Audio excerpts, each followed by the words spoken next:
హరే కృష్ణ. శ్రీమన్నారాయణీయము 9వ దశకము జగత్సృష్టి ప్రకార వర్ణనము 3వ రాగం. స్థితస్స కమలోద్భవస్తవ హినాభిపంకేరుహే కుతస్విదిదమంబుధా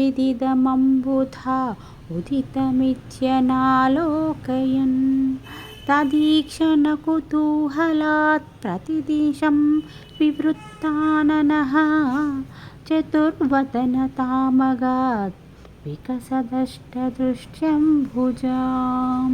కృష్ణ మహార్ణవవిఘార్ణితం కమలమేవ తత్కేవలం విలోక్య తదుపాశ్రయం తవ తనుం తు నాలోకయన్ కయేష కమలోదరే మహతి నిస్సహాయో హ్యహం కుతస్విదిదమంబుజం సమజనీతి చింతామగాత్.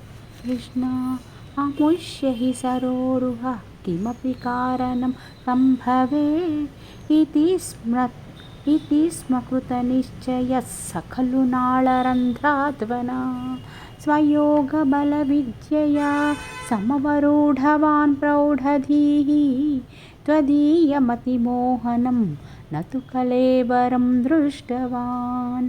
కృష్ణ తతః సకలనాళికా వివరమార్గగోమార్గయన్ ప్రయస్య చ తవశ్చరం కిమపి నైవ సందృష్టవాన్ నివృత్య కమలోదరే సుఖనిషన్న ఏకాగ్రధీః సమాధిబలమాదధే భవదనుగ్రహైకాగ్రహీ.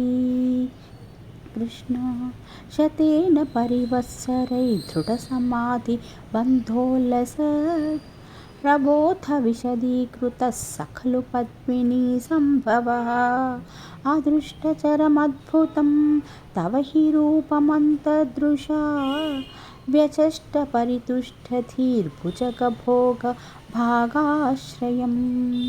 కృష్ణ కిరీటమకుటోలసత్కటకహారకేయూరయో మణిస్ఫురితమేఖలం సుపరివీతపీతాంబరం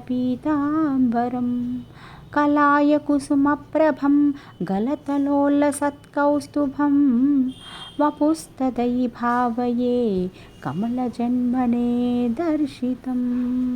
కృష్ణ శృతిప్రకరదర్శిత ప్రచురవైభవ శ్రీపతే హరే జయ జయ ప్రభో పదముపైషిదిష్ట్వ్యాదృశో కురుష్వ ధియమాశు మే భువన నిర్మితౌ కర్మఠాం ఇతి ద్రుహిణవర్ణిత స్వగుణ బృంహిమా పాహి మాం.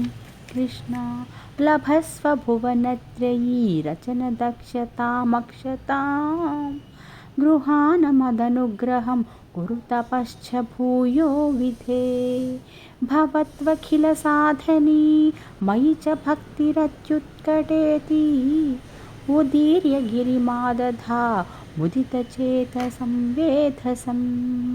కృష్ణ శతం కృతతపాస్తతః సఖలు దివ్య సంవత్సరాన్ అవాప్య చ తపోబలం మతిబలం చ పూర్వాధికం ఉదీక్ష కిల కంపితం పయసి పంకజం వాయునా భవత్ఫల విజృంభితః పవనపాథసీపీతవాన్. కృష్ణ తవైవ కృపయా పునః సరసిజేన తేనైవ సహ ప్రకల్ప్య భువనత్రయీం ప్రవవృతే ప్రజానిర్మితో తథావిధ కృపాభరో గురుమరుత్పురాధీశ్వరా త్వమాశు పరిపాహి మాం గురుదయోక్షితైరీక్షితైః. కృష్ణ జగత్సృష్టి ప్రకార వర్ణనము అను 9వ దశకము సంపూర్ణము. శ్రీహరయే నమః. హరే కృష్ణ.